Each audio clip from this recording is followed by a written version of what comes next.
بسم اللہ الرحمن الرحیم نحمدہ ونصلی علی رسولہ الکریم اما بعد۔ محترم ناظرین کرام، دارالفتاء دارالعلوم دیوبند سے ایک سوال کیا گیا ہے جس کا عنوان ہے بیوی سے ہم بستری کے دوران کسی اور کا تصور کرنا۔ یہ سوال کا عنوان ہے۔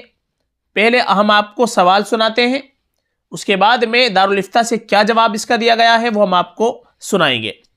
سوال: مفتی صاحب، بیوی سے ہم بستری کے وقت کسی اور کو تصور میں لانے کے بارے میں شرعی حکم کیا ہے؟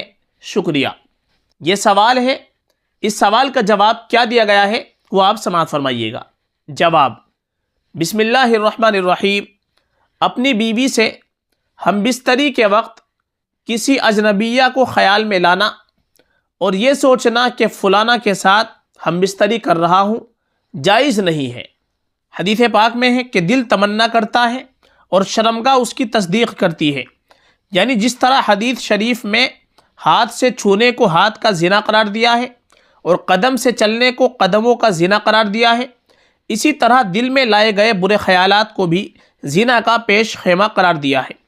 لہذا مطلقاً کسی بھی عورت بیوی کے علاوہ کے بارے میں غلط خیال لانا گناہ ہے، خصوصاً بیوی سے ہم بستری کرتے ہوئے دوسری عورت کا تصور کرنا گناہ ہونے کے ساتھ نعمت حلال کی ناشکری بھی ہے۔ بیوی سے صحبت کو ازروئے فقہ زنا تو نہیں کہا جائے گا، لیکن اللہ تعالیٰ دلوں کے ارادے جاننے والے اور اس کے مطابق فیصلے فرمانے والے، جزا سزا دینے والے ہیں۔ اندیشہ ہے کہ ان کے ہاں اس پر مواخذہ ہو جائے۔ اللہ تعالیٰ نے نکاح کے اغراض و مقاصد میں اسے واشگاف الفاظ میں بیان فرمایا ہے کہ نکاح کا مقصد محض شہوت رانی نہ ہو، یعنی اگر کوئی محض شہوت رانی کی غرض سے نکاح کر رہا ہے گویا اس نے نکاح کو آڑ بنایا، کیونکہ نکاح کے بغیر اس کی شہوت پوری ہونا سماج میں مشکل ہے۔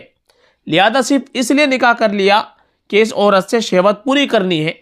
عفت اور پاک دامنی، توالد و تناسل اور اللہ پاک کے حکم کی تعمیل اور اس خاتون کے حقوق کی ادائیگی وغیرہ اگر مقصود نہیں ہے تو ایسا نکاح بھی اسلامی نکاح کے اغراض و مقاصد سے مطابقت نہیں رکھتا۔